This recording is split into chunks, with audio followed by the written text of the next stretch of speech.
Hey, welcome back. So in a prior video, we moved my collection pages out of this little passport size Traveler's Company notebook and moved them into a bigger regular size. I like this size. It's slim enough that it will fit down in my sling bag. Not that I really carry it around. I usually just keep it here at home. And in here, I've got my collection pages. I am sampling cigars and different bourbons and taking notes about that. And I am also trying new fountain pens and inks, and I'm taking notes in here on that. And I've got my 2024 reading list in here as well. So let's do a flip through of that, and I'll show you how that's going.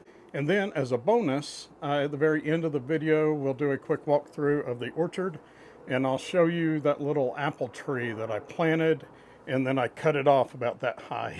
And we'll see, did I ruin it, or is something really good happening to it? So let's take a look at that. All right, let's get into it.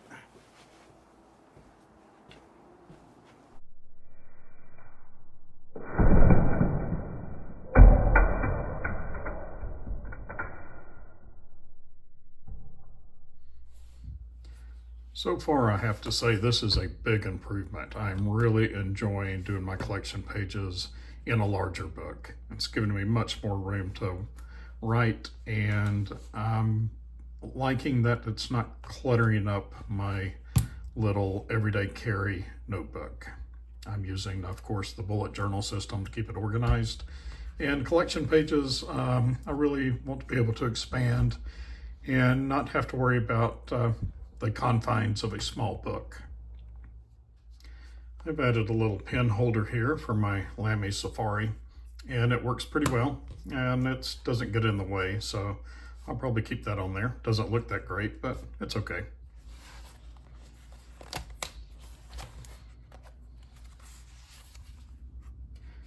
For pipes and cigars, and also for my whiskey drinking, I have downloaded flavor wheels, and you can find a flavor wheel for all kind of stuff, for chocolate, for tea, for coffee, and it's just a way to describe the different flavors that you might be tasting in this case, in tobacco. And I'm not a very expressive person. And I'm kind of new to, not to smoking cigars or pipe tobaccos or whiskey, but to actually being very mindful and to try to pick out the different aromas and flavors. I'm kind of new to that, and I'm just learning. And I really don't have a very experienced palate, so, or the words to describe what I am experiencing. So this is kind of a cheat sheet. If you're brand new to tasting, not just tasting, but actually describing what you're tasting of anything, look for a flavor wheel and check it out. So let's take a look. I've got a table of contents here, and been saving my cigar bands, and I'm getting quite the collection. This is probably part of my favorite part of it is just the artwork in the cigar bands. This is a Mi Amor. This is not a Cuban cigar, but a Cuban style cigar. Of course, you can't legally buy Cuban cigars anymore in America. There was a brief period where you could, and then now they've gone back to where you can't, and that's a shame. But you can, there are a lot of cigar companies that were in, and families that were in Cuba. And then during the embargo, they moved out of Cuba and started to produce cigars of the same or maybe even better quality. And so it's a Cuban style cigar. You can find a lot of those, probably just as good, if not even maybe better than Cuban cigars. I don't know. I've never had a real Cuban cigar. Someday. So that's where I'm at. These are pipe tobaccos as well. Hey, this video does not condone whiskey drinking, cigar smoking, fountain pen writing, or book reading. And get out of the back of my truck, you're going to get hurt.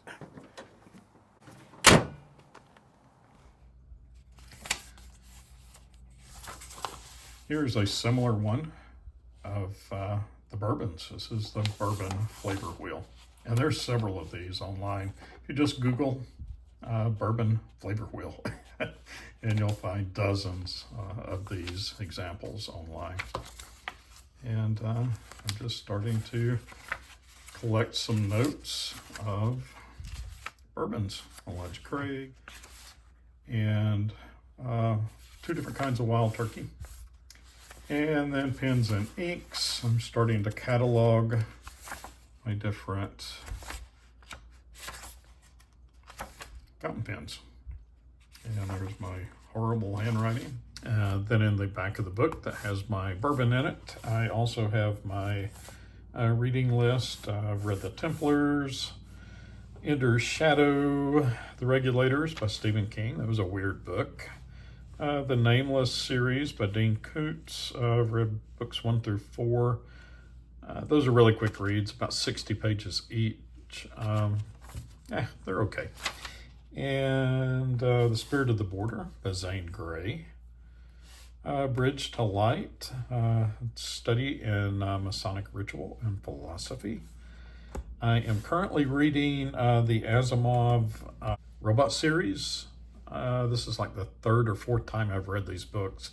I read them first as a kid, then a couple of times as a later adult, and this is probably my 3rd or 4th time going through. Read The Caves of Steel, and I'm currently in the 2nd book, which is The Naked Sun. Really enjoy Asimov. Quick reads and fun to read. So I have to say, I really like the construction of this. I like the feel of this. I'm not crazy about this, but it works. I guess I should be actually clipping it to an inside book. That might actually work better. But this works okay. I like it. I love these notebooks. Really like them. These are great and not that expensive for what they are.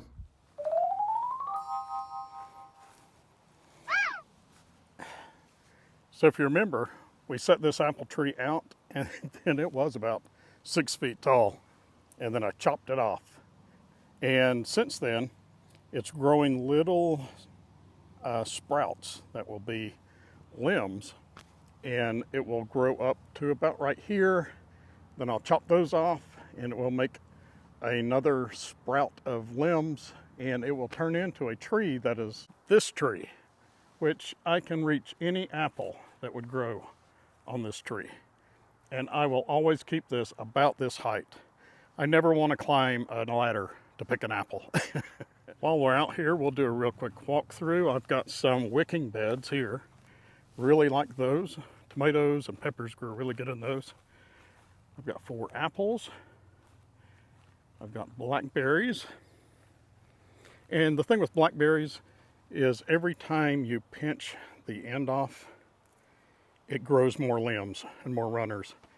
And this will just be filled with new growth and blackberries. These are thornless. This is Navajo and Arapaho. And then I've got a pear tree that is not doing well. I may have to replace that one. But I have 4 pear trees, 4 peach trees. If you remember, we are going to espalier some figs here. And we've got blueberries and hazelnut.